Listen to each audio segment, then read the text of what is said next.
So friends, I hope you're all doing well and are safe at home. And it's really a pleasant morning in Bangalore. And on behalf of the CEO Lounge team, I would like to welcome you all to the CEO ICONfluence Digital Roundtable series. You know, the one thing that I've learned over the decades is that there's nothing known as individual growth. The joy and pleasure of development can only be enjoyed when it happens at a collective level and at a pace that everyone can catch up to. And with strong winds of change blowing our way, we feel it's an ideal time for thought leaders to get together as a collective and crack solutions for social and economic growth, which is one of the key reasons for putting together these webinars. And over the next few weeks, this digital roundtable series will have senior corporate leaders from across industries deliberating on various subjects such as upskilling, future-proofing organizations, way forward for startups, human resource management, and overall growth story of our economy. And we strongly believe in the power of collective thinking and collaborative working. And what better than some of the sharpest corporate minds to lead the way? And finally, today we have, let me welcome, in fact, Abhishek, Daya, Anand, Krishnan, Dayanand, and Om. And our panelists today are not only senior corporate leaders, but are extremely passionate individuals. Abhishek is a passionate cricketer. Anand has a master chef inside him. Daya loves to be called himself a farmer. Krishnan has his own music band. Dayanand only serves the wines made by him. Om's life is an inspirational story in himself. So there's a purpose of life for everyone. So thank you very much, gentlemen, for joining us. And Dayanand, I hand this over to you for an engaging conversation. Thank you, Deepak. Thank you. It's delightful. I'm delighted to be here this morning. Before we start, we must acknowledge all the efforts being made by health workers, doctors, people who keep the utilities going across the world as we come to this brave new world. The world has changed. The business world has changed. And today we're going to discuss about resetting KRAs, looking at workplaces beyond COVID-19. We have a galaxy of speakers who are going to speak. I have requested each of them to speak for not more than 5 minutes, 4 to 5 minutes. Once they're done, hopefully in 25 minutes, we will have some time for Q&As. So please do put your questions and we'll take them at the end.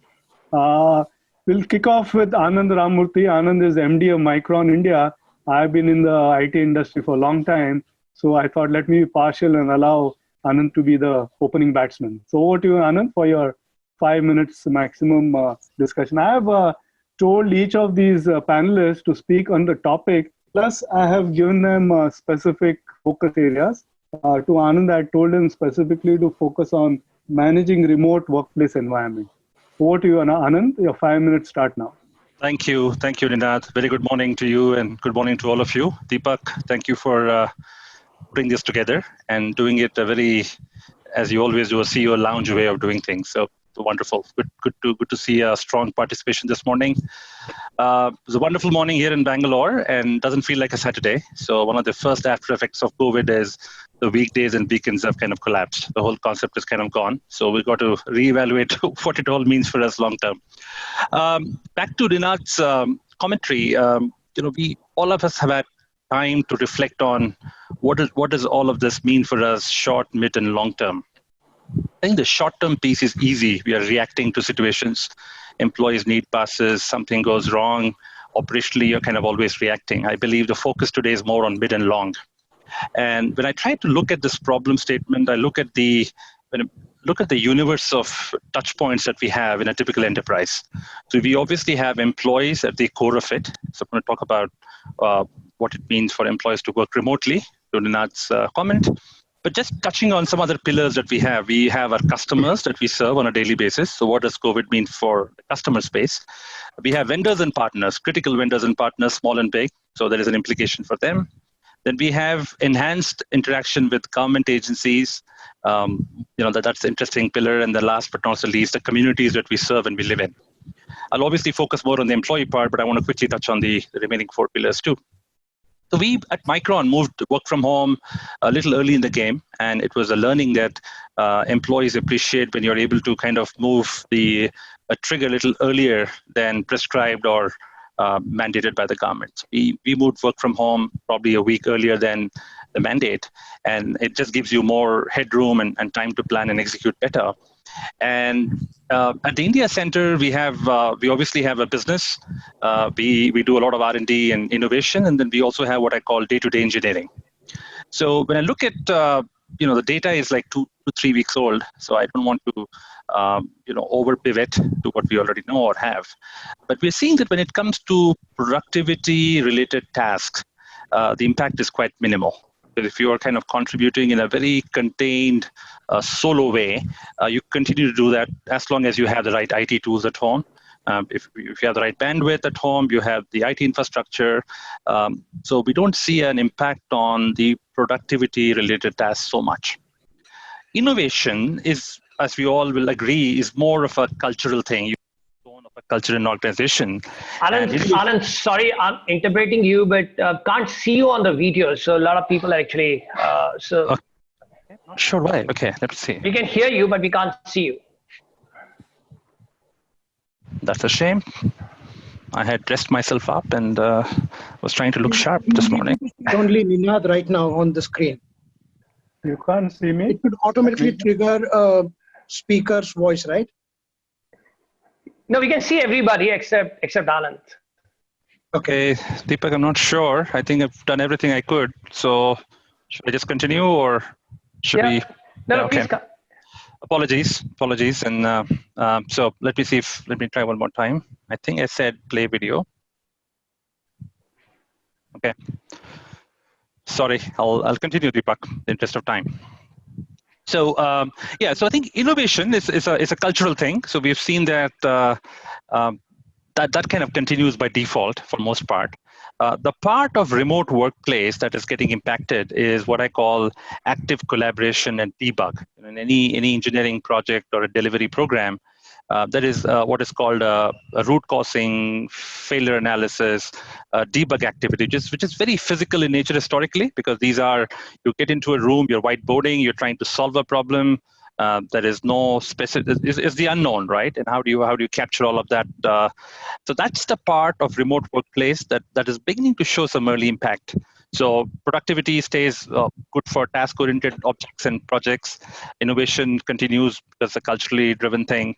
But I think some of the aspects of root causing is beginning to show some impact, and we're going to see how we can possibly use the collaboration tools much more actively and effectively for taking care of that issue.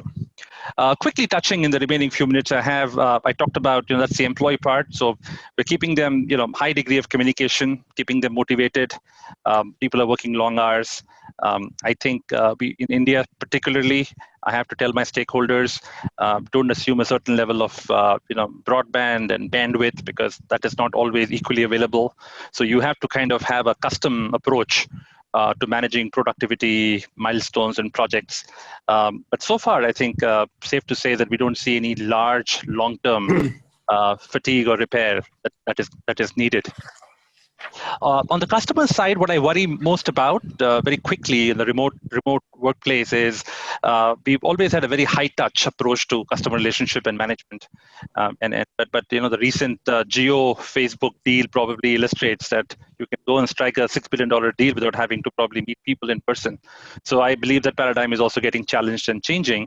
But I worry about it because many of our business is often based on relationships and touch and trust. All of them seem to be inspired, and they tend to grow with more and more of interactions.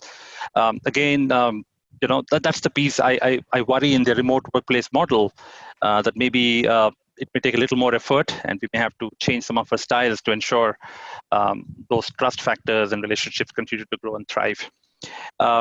The vendors and partners, we are actually approaching that whole concept with empathy and being practical. That is focus on cost reduction, trying to make sure we have enough cash at the bank. Micron is a relatively large company, but it would be foolish not to be blinded by the fact this could go on for a very, very long time. So we're looking at the vendor ecosystem and the partner ecosystem with empathy, but also not being silly or foolish about not right sizing or understanding that this cannot go on at the same levels that we have today. Last but not the least, I think the big discovery for me has been in the community part of it. We all do CSR all the time, and many very often, I'll be honest enough to say it's like something we do because sometimes we're asked to do, and we do it in bits and pieces. But I think all of us in the new remote model have looked at community building and CSR with a whole new pair of eyes. Particularly for me, I believe what we are obligated to, or what we need to do for our communities where we operate, has become superbly critical. And if there is one takeaway for me, one good takeaway outside of work and productivity and all those markers, is to look at community building for large enterprises and medium enterprises with a new pair of eyes and a new set of focus. Thank you. Thank you, Anand. That was very comprehensive in the 5 minutes. I think you covered every aspect of remote working. It's interesting you spoke about challenges connected to collaboration and root causing and whiteboarding, etc. I'm sure, over time we can overcome them. And finally, I heard you saying that if Geo deal can happen remotely, why can't Anand do anything? So he can manage customers as well. So thank you, Anand. I'll come back to you with questions later on. I'm sure our participants, we have close to 500 participants. We'll have some question later. Dayanand Allapur, he's a global head of human resources, Cognizant digital operations. As you see from the video, he's on the edge of his home garden. So I hope he doesn't get distracted with his plants in the background. Daya will speak for 5 minutes, again, broadly covering the same topic, but I have requested him to focus a little bit more on managing employee productivity with a focus on social and emotional issues. Over to you, Daya, for your 5 minutes. Okay. Thank you, Anand, and thank you, Ninad. And hello, everybody. Good to see you here, or good on this panel, and all the participants as well. Thanks for sparing your time on a Saturday to listen to all of us. I know this is a vexing issue for pretty much everybody, whether it is a vegetable vendor on the street or a corporate multi-billion-dollar company. Everybody is facing the same issue. We're all quarantined. We talked about BCP plans all our lives. Everybody did some BCP plan or the other, whether it's a Chennai floods or some earthquake or some riots. But whoever imagined that this is the kind of BCP that the whole world has to go through? Most of the humanity is now indoors, stuck. Some are protesting, some are falling sick, some are dying. And companies at the same time are struggling to figure out how to stay alive, stay in business, and find alternate ways of doing it. This entire virus situation has shown us what is the priority for us, for our personal well-being, our health, at the same time, what matters most. And suddenly the clients are looking at, hey, so many people are working from home across so many countries. In India, nobody ever thought that working from home would really succeed. You have seen the reports in the newspaper, how many CEOs of big companies have said productivity has actually gone up. We thought 8 or 10 hours that we may work at home. It's becoming maybe sometimes 13 or 14 hours now. It is stretching. People are on calls for endless hours, continuous videos, telephones, and fatigue. This all in a very constrained environment while being at home. I think it's extremely important for us to get a right perspective on this entire thing. What's happening? What's happening to our leaders? What's happening to our colleagues, associates? Where do they live? How do they work? The families were used to seeing their spouses, parents, or sons going to work. Today, suddenly they're spending endless hours on the phone, sitting in front of the video and talking to people. They don't have privacy. Neither do they have a good ergonomics, a good seating or chairs. We are all notorious for unregulated power cuts. We have very varying temperatures across India. Some parts it is extremely cold, some it is very hot and humid. People not all can afford ACs. They sit in rooms where it's crowded space. They're on calls constantly telling people move away. And I can see this happening on a daily basis.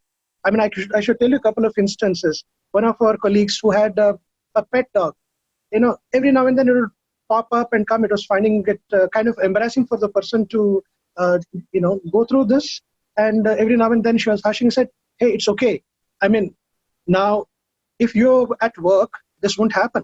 Now, because you're at home, you have invaded the privacy of maybe your pet or your colleagues or your parents. or your children, suddenly an elderly person coming in and walking in saying, how long are you on the phone? Sometimes you get up and come. And again, another moment.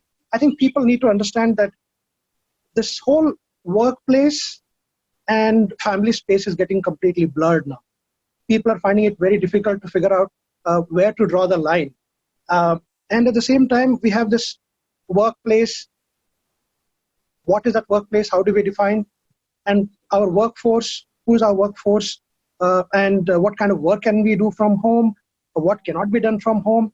What do we expect from people while they are on these calls? Can we define certain, do's and don'ts, not for just the employees or associates, even for the leaders? This is the true moment where our expectations and behaviors of leadership has to be incongruent with this new reality. If we are not congruent with what's happening around, then we will end up creating a new tension, new stress among our colleagues. People will find it very difficult to know how to cope with this new situation. It's that we have to, as a company and as employers, have to start realizing we are invading into the family space. Now, how do we enable and how do we ensure that family members recognize this new reality as well? Do they realize what this means, what that workplace is? Where people are sitting at home on speaker phones or videos, and what's our tone when we are conversing with people? Are we respectful? Are we mindful? Are we listening to them carefully? Are we appreciating the difficulties and challenges that they're having? If we do not, we are creating a kind of a situation where people will find it difficult to, cope with this new reality. There are also a few things that we need to look at, from the perspective of facilities and things that we can provide. A lot of events we do in the offices, right? We do birthday parties, celebrations, we do promotion celebrations. Many events are done in the organizations. How do we ensure that the same thing gets replicated at home now? Simple things, but can we do it? Can we celebrate? Can we now that work has gone home, can we loan the family members and say, hey, look, here is today this promotion. Here is today this birthday. Engage the family in doing that, maybe a surprise party. Let the family feel, okay, you're at home. This is how your family cares. This is how they do. This is how they, appreciate you. Recognize them, reward them, maybe send a bunch of flowers home, maybe send a cake for some important events.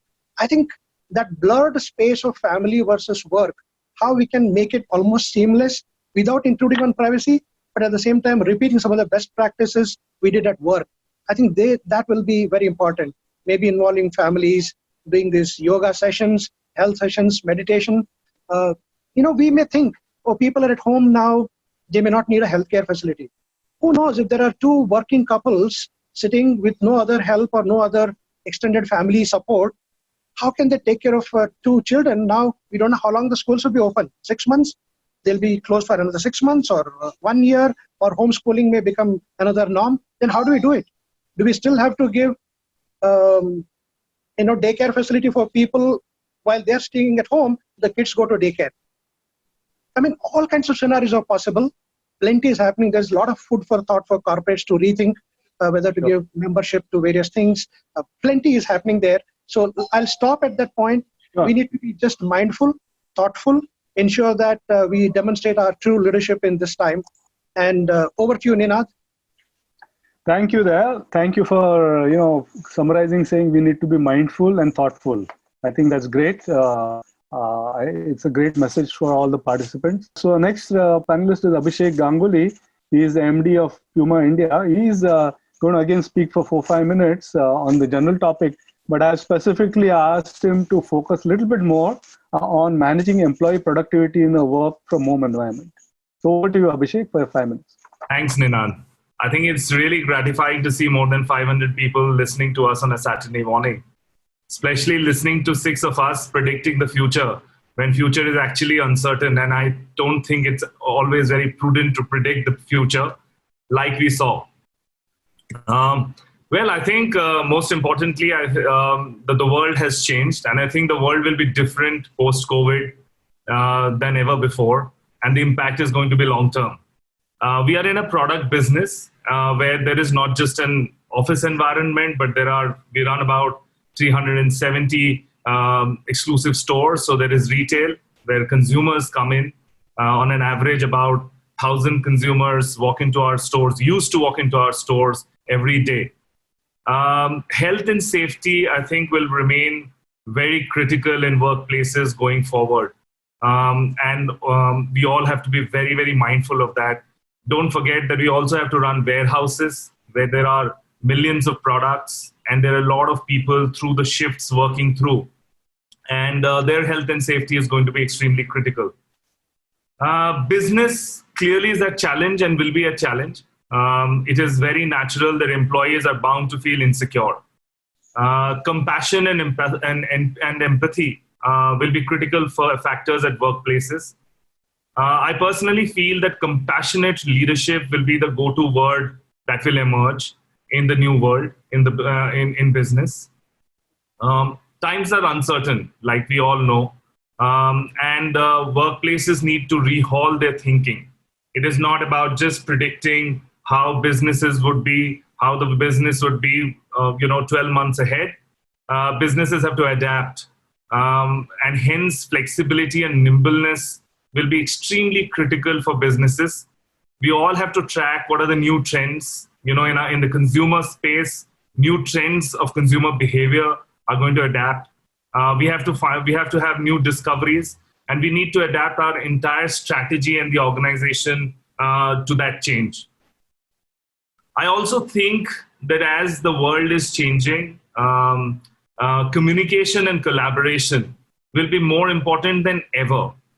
Communication, not just with one's employees, but with partners, with consumers. Consumers, when they walk in to a retail environment, they need to feel safe. Also collaborating with vendors, suppliers across the entire value chain will be critical. And I think in the digital world, communication and collaboration will find new avatars of doing that. Ninad asked me that what do I think about employee productivity? How do you manage that in a very work from home environment? I think we are all finding new ways. We're discovering new ways of working. But what hasn't changed in terms of managing employee productivity, and I think that comes to the fore even more today, is having clarity of goals and objectives and having the ownership clearly laid out in the entire organization. I think each employee should know how is he or she contributing, what is the cog, which cog in the machine is that person. And as long as that clarity exists, I think automatically the ownership will lie with the employees, and they will rise to the occasion and they will take the onus. And of course, one needs to have regular, structured tracking of progress. So I think it's very important that everyone knows what role they are playing. Trust will be a key factor going forward, and I think micromanagement is out. It is about having trust in the employees, giving them the clarity of what role they are playing, and not micromanaging them. Thank you. Thank you, Abhishek. Great. You spoke about compassionate leadership. You spoke about clarity of goals and objectives. I liked your last statement. Trust is important. Micromanagement is out. Great. I think some great lessons for the 500 plus participants who are here. We will move on to Krishnan Chatterjee, who's the Chief Customer Officer, Head of Marketing of SAP India. People, all companies in India look forward to what SAP is doing. And he's going to speak for 5 minutes on the topic, but I have requested him to focus a little bit more on speaking about virtual. The new meaning of virtual is, the new meaning of face-to-face is virtual, and how to make it productive. So over to you, Krishnan. Thanks, Ninad. So, Ninad, very quickly, let me just take a slight difference with the point you made. This word called virtual is an interesting word, and it's being used by a lot of us right now. But potentially that's not going to help us a lot, and I'll explain that. I'll come to where SAP is seeing the market going and what's going on and how that impacts our workplaces. But I wanted to start by something I'm beginning to believe very strongly, which is I am in agreement with everything every speaker has said about what's happening to us right now from a lockdown circumstance. I think what we need to think about as the topic is what happens beyond this, as we enter into the new normal, and how does that impact us? My personal opinion right now is that, as you look at employees, you have to understand that we have the largest burning platform that any of us have ever seen in our lifetimes. And for certain leaders, that burning platform will need to be used. Many will not. And many will just extend business as usual into something called virtual. So marketeers will take physical events and virtually try and do them. It's not going to work because the burning platform means there is going to be a significant discontinuity. And if we don't think about that discontinuity and redesign and re-engineer for that, those businesses are going to be in a lot of trouble. So let me point to three things we are seeing shaping that discontinuity. And as SAP, obviously, perhaps 70% of India's corporate tax is paid by our clients. So I speak to most of them, and I'm hearing some very interesting things come through. Sure. The first interesting thing is the nature of demand. Largely, clients have understood this, plus, we are seeing experiences out of China. Other than some very few product categories, largely demand is going to decline. That I think is understood. Consequently, one of the single largest business responses to that is going to be significantly expanding addressable market. So in our workplace, as employees and managers and leaders, if we do not find ways of expanding our addressable market, our business is not going to go back to what it was, with corresponding implications on P&L, balance sheet, employee productivity, etc. Second interesting insight that is coming is, historically, in India, business owners, leaders, promoters have not thought about technology being a first port of call to solve a business problem. Typically, when you talk to a business owner or a promoter, it's easier to say, let's put a few more warehouses, let's put another fleet of trucks, let's hire more labor, than to say, let's create a technology solution. And that's where the Uber story always fascinates me, where two people came into India, and now we have 500,000 jobs being run as a consequence of what two started doing.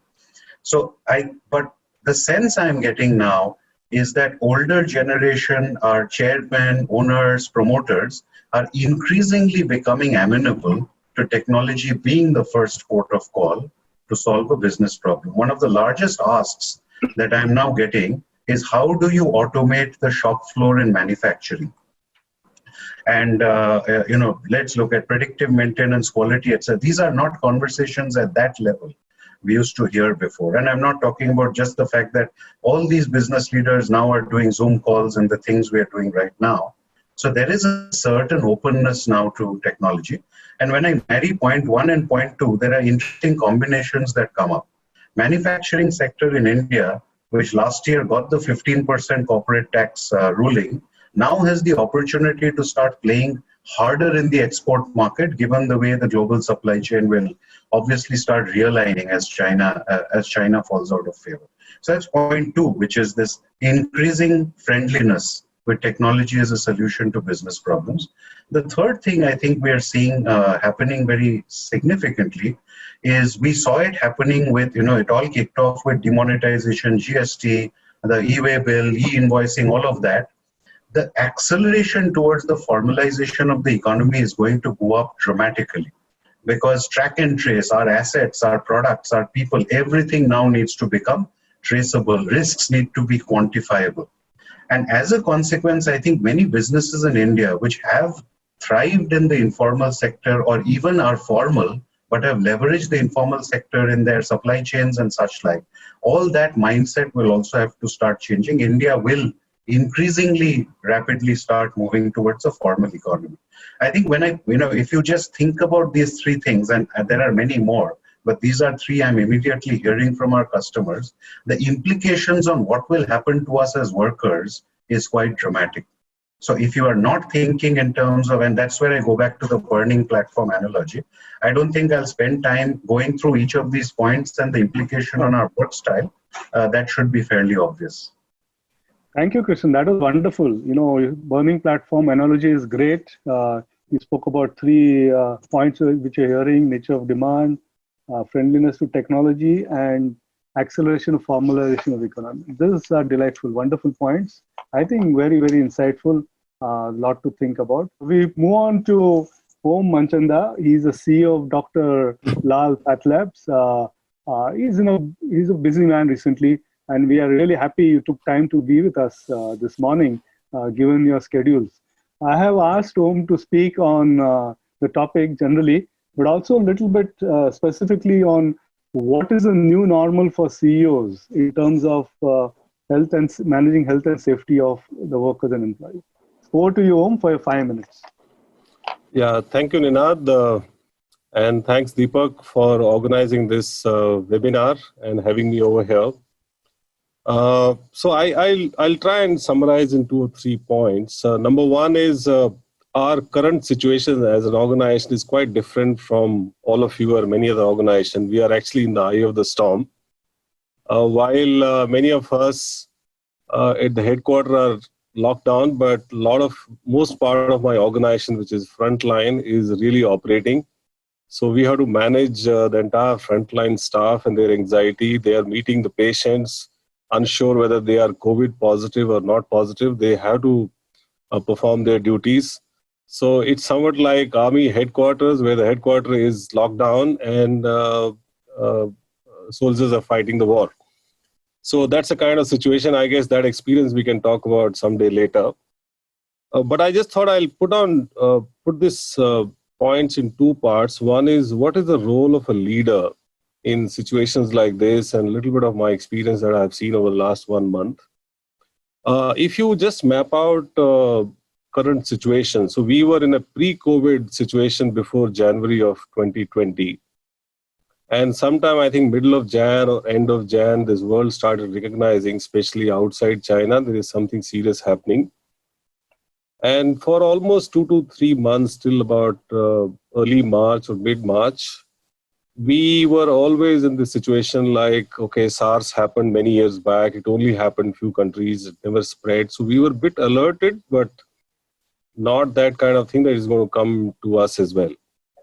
I think the seriousness started hitting sometime mid-March onwards, and we went into a sudden lockdown situation in the last week of March. So I think most people whom I interact, I think everybody is thinking that 3rd May onwards, once the lockdown is lifted and life is going to come back to normal. So unfortunately, I think difficult moments for all of us in public life are going to start actually post the lockdown is lifted. I think that situation is even more, one needs to be more cautious about that situation, because right now, if I were to call COVID or coronavirus as enemy, it's actually imprisoned. So it's actually inside. Once it comes out, then you have a bigger challenge. Second thing is, I think the word which is used as the title of this webinar is post-COVID-19. I'm not sure there is something called post-COVID. I would rather use the word as post-lockdown lift. I'm not sure whether post-COVID is actually going to come very soon, because whatever interactions I'm having, it's actually a situation which is going to be like this, because coronavirus is here to stay. We have to deal with this till either a vaccine or some kind of treatment comes in. So we are actually going to be a post-lockdown era where one has to be very, very careful. So just let's look at 2 things this lockdown has done. One is, actually, it has hit us hard and made us realize that there is a problem we need to deal with. I think the pre-lockdown, we were still not taking it seriously. I think now the world has realized that it's a serious stuff. Second thing, it has also given a lot of time to authorities to prepare for, if God forbid, a difficult time were to come medically. So they have prepared. There's a lot of preparedness that has gone both in terms of hospitals and testing, because I'm part of that. So I know that is happening in the background. So that's also somewhat a good news that given a lot of time to authorities to prepare ourselves. What I see the role of a leader in this situation, clearly we've all heard this phrase, survival of the fittest. It's a survival of the fittest for our life and also for livelihood. So I think both at organization level as well as medically, it's survival of the fittest. So we have to take all the measures that we can take for ourselves, our own health, as well as for the organizations.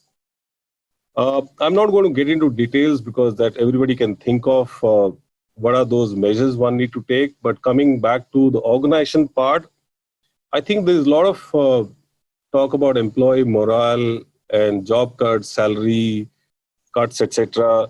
All that is actually fine. But to my mind, two things you need to focus. One, there is going to be a change in consumer behavior, the way they consume your products and services.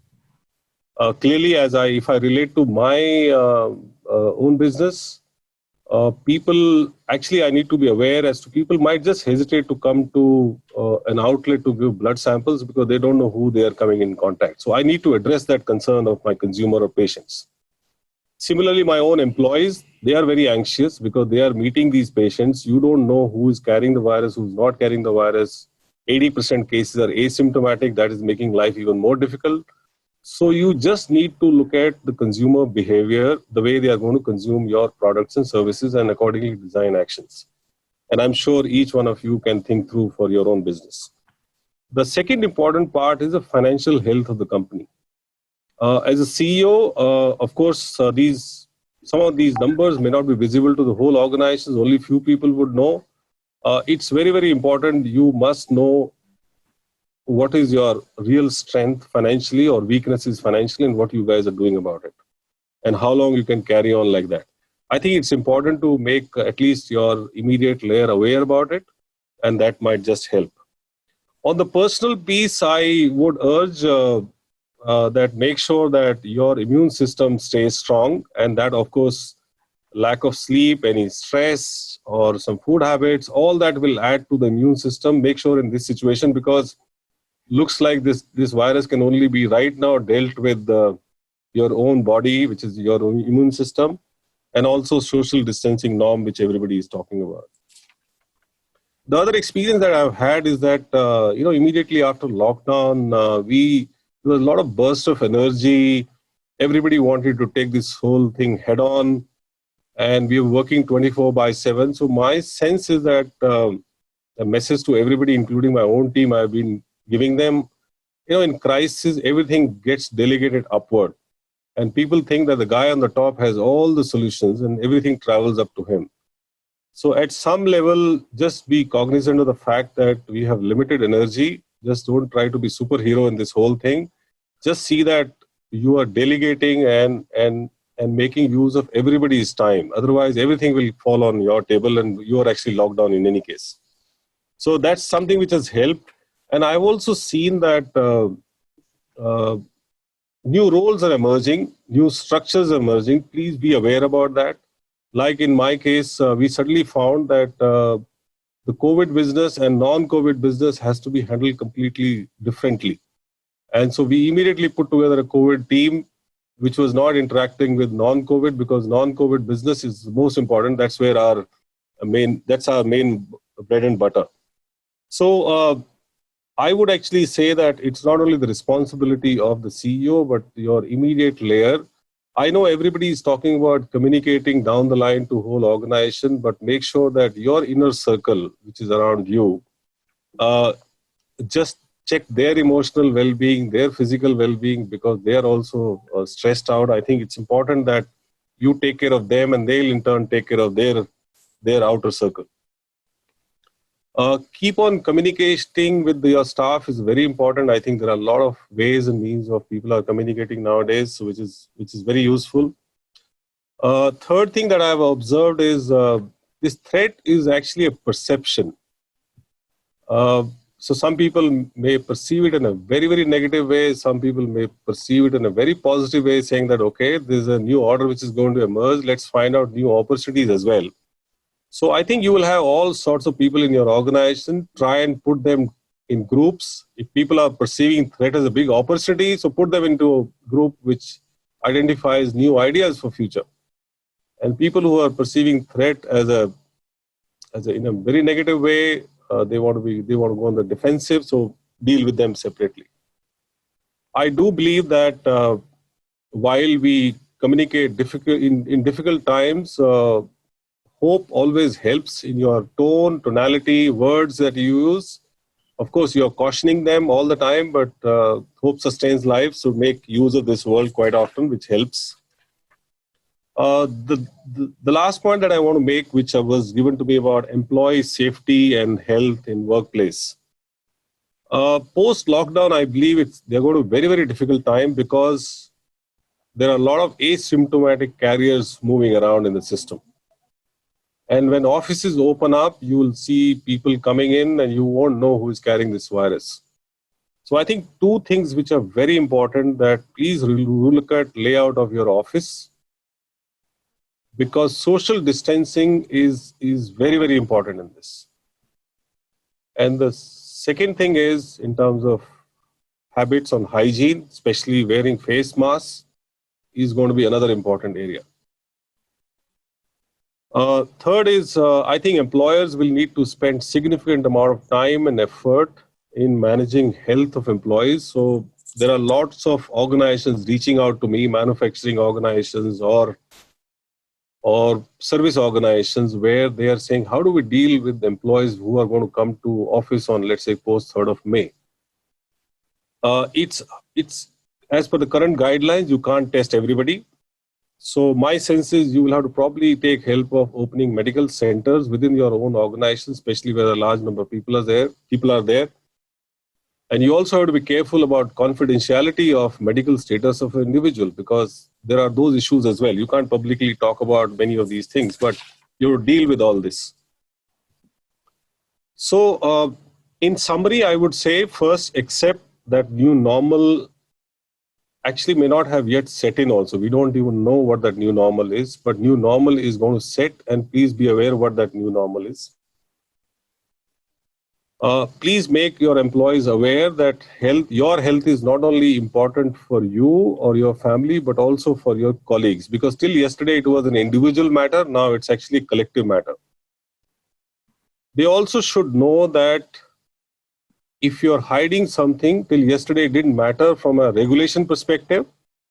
Today, laws are governing this because there's the Epidemics Act and Disaster Management Act. If you don't reveal your, especially COVID status, it can create a lot of issues, not only for yourself, but for the organizations and CEO. It's very important that there are regulations around this. As a CEO, we'll all have a lot of responsibilities on ourselves to make sure that all guidelines, and every district, every state is issuing guidelines virtually on a daily basis they are adhered to. So I think there is an additional responsibility on head of the organization to make sure that everything is done properly. I would actually say that identify some roles which can be done off-site, some are on-site, so that will help in thinning the attendance. And also, if you can have attendance by rotation. I would also go to the extent of saying that if you can set up some fever clinics, especially in those places where a large number of employees are coming to one workplace. And there are a lot of these guidelines which are there. Please be aware about if there is a positive COVID case in the organization, what needs to happen. Because there are a lot of guidelines that are coming related to contact tracing and isolation. Because that's where the key is to manage this post-lockdown or COVID scenario. And I think there is something on Arogya Setu, that app which is being promoted. It's important that people become member in that, because that will help us in contact tracing as well. So I don't know, I may have crossed my time a little bit, but I thought these are important points to put it across. So what do you, Dayanand? Thank you, Om. Yes, you did cross the limit, but we wanted to hear what you're saying, particularly your last part, very critical, important for all of us, and it's good you mentioned all of it. There's a question, long question, but I've summarized it. What are the new skill sets which an employee needs to learn, staying at home model?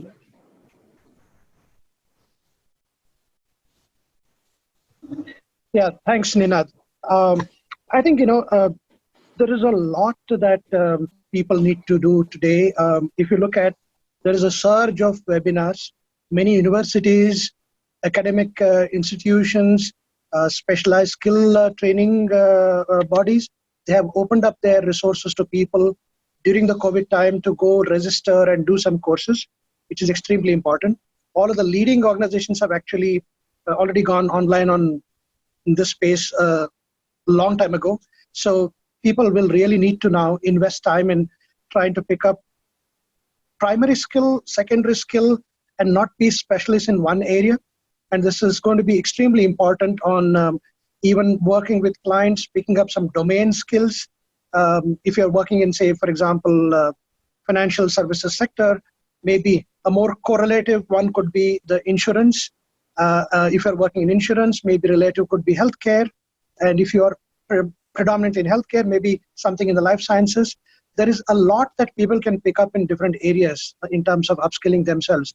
But what is going to be critical is sitting at home while working your regular jobs, trying to have the discipline to keep aside some time and reward people for the programs that they do. I think it's extremely important to recognize that the programs that they do is going to be recognized by the firm and it's going to be rewarded. I think that will help people accelerate their own self-learning. There's a question for Abhishek, quick one. I'm again kind of paraphrasing the questions. Just-in-time delivery and just-in-time production. Are we going to see the end of those models? Well, I think very difficult to predict right now, but I think the entire supply chain will have to get rehauled. On the contrary, I feel that products and brands with very long supply chain time, when, for example, in our industry, you need to predict fashion and then place an order with a factory, which then would take 3-4 months to make products, is going to go down the drain because we'll have to react very quickly because consumer trends will emerge. Also, exact level of demand has to be altered. The supply has to be altered with the level of demand. So I think one needs to rehaul and making the entire supply chain very, very lean, and quick to react. I think that would be a trend going forward. Lean and quick to react. Good one. I have a question from Ajay Kaul, Senior Director, Everstone Capital. Ajay is the pizza man of India. Can he be shown on the screen? Hi, Ninad, and good morning to you and all the participants. They're all great friends. So, great insights on the subject. I have two quick questions. One is with regards to women. Often, the debate used to be that how can we increase the percentage of women in the total, employee base. With this work from home, do you believe a tectonic change by virtue of them being a bit more sincere, a bit more committed to family, kids to look after? Is this going to be like the catalyst eventually and finally, where the percentage of women in the workforce is going to increase significantly? What's your belief? The second question is, working from home is fine for a few days, but I believe intellectual stimulation and sometimes that heart which gets left out when you are like a jack working from morning till evening and not actually getting times to, cool off and have that cigarette or a coffee with your mates. How, and this is a question more for people like Daya who are experts in this space, how are you going to, take care of these aspects, the intellectual stimulation and the so-called emotional stimulation with your colleagues? Yes, Daya, you want to quickly respond to this? Sure. Brilliant, Ajay. I think it's one. If you recall, several, few years ago, a lot of companies came up with this back to work philosophy for women employees. I mean, how can we get them back into the mainstream? Now, if you're taking work back home, those who could not travel, those who could not keep aside priorities, you are absolutely right. There is going to be a big push, and I think there will be a greater participation of women employees who could, you can see walking around in a crude example here on the streets, on the pillars, walls, work from home, and earn so much from home. There are a lot of people who are doing a lot of stuff. This can become a very structured corporate initiative where you can actually allow people to do those programs from home and start working from home. provided we create a good infrastructure to deliver from home. I mean, this has worked very successfully in many of the Western countries. Why can't it work here now? It is situation forced. Secondly, I think there will also be, an issue in terms of the policies, how the corporates will come up with. There is a lot of. There was another question, Ajay. I'm going to address that as well when it's put. What are some of the new HRM policies that companies may come up with? I think if you look at it, the way our comp and ben is structured today, how we reward people, how we pay for what, and how the components in the salary are structured, may undergo some change. And there could be some governmental relaxations and policies that industry bodies have to influence. Like if it's going to be a healthcare for elderly at home, if you're going to be, or if there is a reimbursement tax-free for a daycare, could it be compensation based on corporates have been talking about outcome-based pricing to the clients. Now, can this be outcome-based, productivity incentive for the people? It can be from various angles. I think important will be to make sure this will end up becoming a long-term sustainable one. Of course, people will feel confined to the homes and they may not have the same social interaction, but I'm sure our corporates are very ingenious in this. Maybe they will have once a week get together in some resort or some, offsite, some get together. So they all meet, interact, and go back again, meet, work at home. There could be some various innovative practices companies can think of. Thank you, Ajay, for asking that question. We have next question from Hitanshu Gandhi. He's going to come on the screen. He's the Vice President of Magic Pin. Hitanshu, can you please come on screen? Yes, sorry, Go ahead. So my question is very simple, and this is for Anand. Anand rightly pointed out the challenge that businesses face. It is a winter that we don't know how long it will last. Both supply and demand in the market is suddenly collapsed.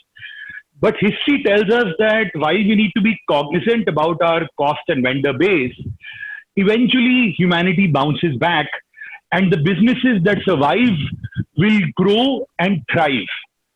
So my question was, how do we ensure we are hibernating and not killing off our vendors? How do we ensure we cut the fat but not the muscle? Because cut the fat, not the muscle. Hitanshu, thank you. By the way, your DP is very nice. Next time we'll ask your son to ask a question. Yeah. Over to you, Anand. Wonderful. Hitanshu, I think, you put it very well. A couple of quick comments here, right? One is I think all the data that we have is less than a few weeks old. So I don't want to over pivot on what we already know and kind of make some big projections, right? One learning we have on the demand side is some demand is elastic, some is not, right? If you're someone wanting to buy a smartphone, and you may decide, hey, listen, I'm going to wait a little more time because of the uncertainty around me. And for all you know, the demand might just perish or might not come back. But if you're an enterprise buying data centers, that's obviously the demand is going to be significant, material, and growing very fast in the next 6 months. So I think companies that have a slightly more secular demand portfolio will benefit a lot more because, automotive is down, smartphone is down, but data center is up, PC is up a little bit. So obviously making it secular is important. If you're global, again, common sense, it's better because China is up, Italy is down, US is down, India is kind of getting there. So being global, being secular helps. I'm a fundamental believer that things will come back because end of the day, it's almost like, I call it a simple supply-demand equation.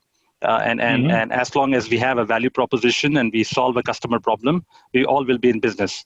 And if we keep our anchor on that very simple equation, things should go back. The only question is the tone, pace of recovery. People are talking about U-shaped and V-shaped. I think it's going to be more like a W that I keep telling my teams. So it's going to be up and down. It's going to be a little bit of a bouncing up and back, but eventually we'll settle down, hopefully, to pre-COVID levels.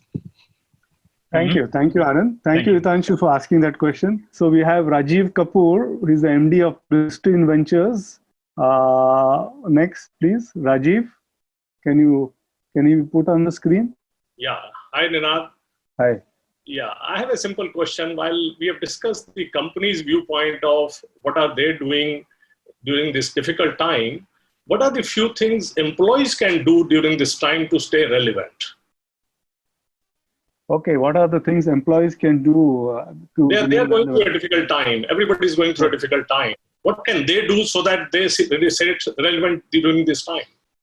So, Krishnan, can you respond to this, please? Sure, Ninad, I will try to. Thanks, Rajiv. Very thoughtful question. So if I go back to the points, I think the first thing employees have to do is they have to get out of the BAU mindset. And at SAP, one of the biggest battles we are now fighting is people are just trying to do the transactions they used to do earlier, perhaps in a virtual form or from a work from home form. And the fundamental nature of transaction and ability has to change. So I think there is a big mindset issue which has to be broken. And that's where I reference the burning platform. We have to understand the world is not going to stay the same again, because end of the day, we may come out of lockdown. I think the way Dr. Manchanda told us, the virus is still out there and life is going to change dramatically.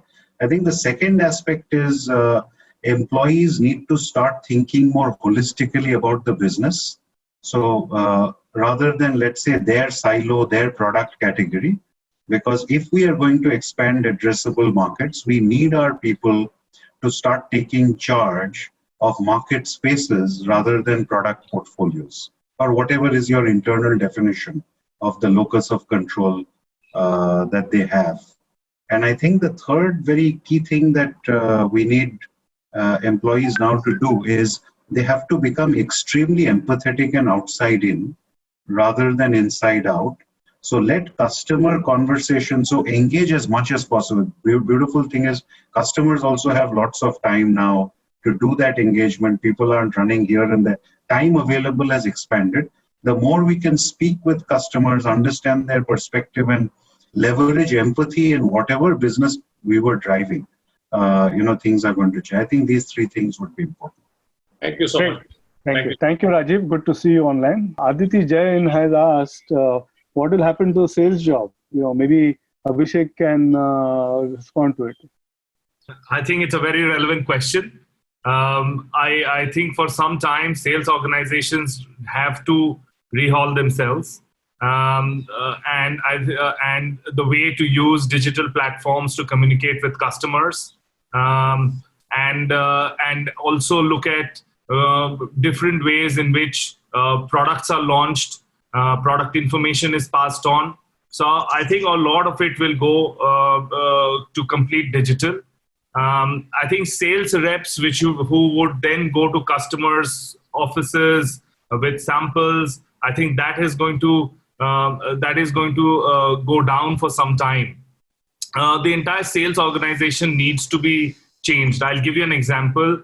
Every season, we used to call our customers to a particular office in a showroom, show samples to them for future seasons, take orders, and then go back to factories and place the order. For spring summer 2021, we have made this completely digital. And sales teams are now doing one-on-one calls on Teams and Zoom with people, presenting the range to them, having one-on-one conversation with them. So the method of selling is changing. And I think sales organizations have to be rehauled at least for the next, 1.5 years. Rehauled. Okay. This question I'll address to Om because he's from the healthcare industry. Sudha is asking, work-life balance is something which we always spoken about. With work from home, doesn't it disrupt this whole work-life balance? It does. I know, in fact, one of the challenges that I am having is I don't know where to draw a line, because earlier when we used to leave office, there was a bit of a switch off button all of us had, and which suddenly we don't know where it's gone. And it's similarly, even switch on also when you get into the car in the office and you start thinking of office. Now you get up in the morning at 6 and you suddenly have lots of WhatsApp messages. You are straight into work. So what are your tips? I think, and as a health person, you should, give... Yeah, so maybe my situation is a little different than many of you, but obviously this challenge does exist. You have to work 24 hours. You're the healthcare guy. You're the guy leading in from the front. You're not for you, for others. So far I'm alive, so no worries. So I think it's definitely a challenge, but if it is sustained over a longer period of time, obviously new norm will fall in place. Families will start understanding and you'll start getting ready and start wearing clothes, because today at least I'm in shirt, otherwise I've been always in a t-shirt for the last 1 month. So obviously those patterns will fall in place. Let's hope that it doesn't remain like this for many months to come and we come back to normal way of working. But if it is work from home, I guess IT industry is already used to it. Looks like we'll have to find new ways of working and drawing those lines very clearly. Okay, great. I'm going to start winding this down. There's a question to me. I was not supposed to be asked questions, but well, it's a brave new world. Sachi Malhotra is asking me, how will a strategy change for investing in startups? It will, a little bit. It won't take a U-turn. It will probably just be a little bit slight difference. We will now look at value, not valuations, and we will look at, all-weather businesses. But the VC industry is up and kicking. They are looking to invest. There's no shortage. Even our firm is looking to invest in startups. So there is absolutely no problem of going it. So there have been a lot of questions addressed to you. And quickly you could summarize. People are asking, how do you have new KRAs? Will people invest in work from home is fine, but will companies invest for a person who doesn't have infra at work from home? Can you quickly respond to some of these questions, and then I'll ask the final round of questions. Sorry, the last part I missed. Will they invest in what? Suppose I just don't have infrastructure at home, and you value me as an employee. Right. I wish I was working for you, but I'm not. And at home, I just don't have any infrastructure. I can't afford anything. Neither can I afford data. I can't afford. So will you invest, or will companies invest? Should they invest? I think it's a great question. If office has moved home, how do we recreate office at home? I think that's a lot of our people, when we went through this crisis, even reaching our associates or being where they are, tracing them, finding out their infrastructure, a lot of the steering problems. Some people did not have wireless connectivity, broadband connectivity. Some did not have, UPS to support their work. So as a policy from the company perspective, when companies move away from huge infrastructure already created in office, I think a sharing model may come up in the future where the office chairs and desks and others may be given. If I've given my desktop and laptop, where do they keep and work on it? Maybe they do not have that kind of a setup. How do I share that? Or maybe I come up with certain policies for new hires in future. If I say I keep aside a certain X amount which is given for creating infrastructure at home, you stay with me for this period and that's yours. You keep it. If you leave before that, you probably return it, not the equipment, but you pay the cost. Companies may come up with different models because nobody knows where to warehouse those products which are returned. So the whole model... Sorry to interject. You're saying that companies should do this, you're saying, and models will emerge later. So your point is, yes, companies should. Some of the companies had these models. For example, Citibank for decades had been creating what they called it as famously Chemri accommodation. People shared it. They had all the infrastructure set up. Now, what's going to happen to all the real estate buildings which are up there if offices are going to be moving out? Maybe they'll end up, all the furniture needs to move. Maybe you may have to create certain accommodations where you take a tall building and provide a quota to people who stay there as bachelors. The basic setup that you want as a corporate, the minimum standards that the client expects from you, and then create a policy wherein they invest in buying that infrastructure and it is theirs if they work with the company for a certain period. Something like that. Okay. So a lot of those schemes, I'm sure, will start coming up. Okay, so what I'm hearing is they're saying that yes, companies should do it. Schemes and models will emerge. I can't help but ask a personal question to each one of you, simple one question each, because participants always love to understand what's behind this man, what's behind this person. So I'm going to ask a quick personal question to each one of you, starting with Anand, because he had started. Anand, any new habit or hobby you picked up in this lockdown? Hobby you picked up? Yes? Yeah. Quick response. So keeping it light, I've become pretty good at cleaning vessels, and I continue to do so for a while. Yeah, so. Cleaning vessels. Okay, Daya, when are you going to write your book? Yes, I mean, I have many ideas in my mind. Book is something which has taken a back seat. I've made notes and kept, but I'm more into a lot of outdoor activities. I'm into long distance motorbiking, and I love farming and gardening. So I spend the time when I'm here, while I'm on the conference calls, I can just move my camera around to the garden to show you. If it gives you any great. Gardening. Okay, so lovely. Abhishek, I grow my own vegetables and fruits on my balcony at 15th floor. I grow papayas, bananas, grapes. So it's working well. Great. So all of us can come home and eat, Please. Fresh vegetables. I know you're making wines. You can take grapes from me. Abhishek, any new workout which you recommend for people sitting at home? I think home fitness is the order of the day. I think my good friend Mukesh Bansal and Ankit have really changed their business model around CureFit very quickly. I think Cult's doing a great job on home fitness. I'm personally using it. It's wonderful. Home fitness is there to stay. Unfortunately for us, that it's difficult to stay out.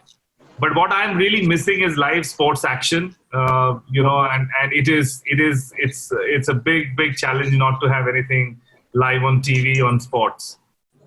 Okay, great. Krishnan, how many old school and college friends have you reconnected in the last 30 days?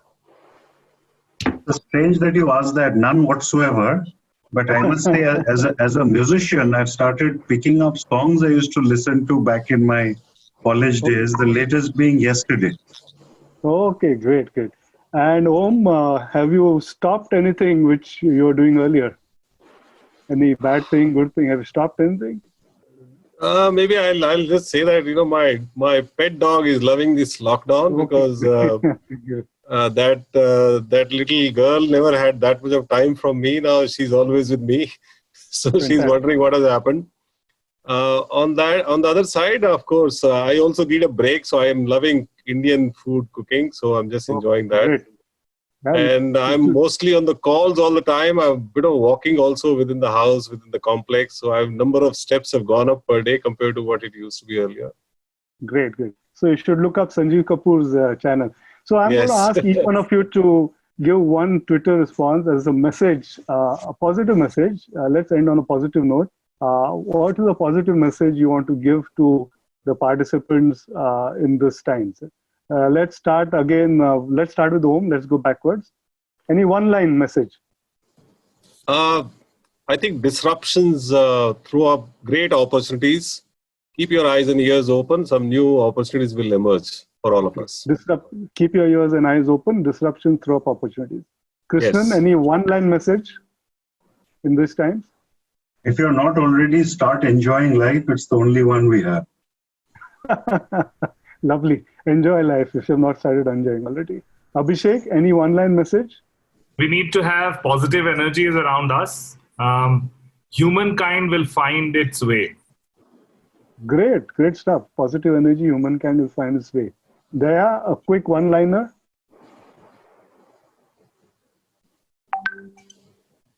We can't hear you.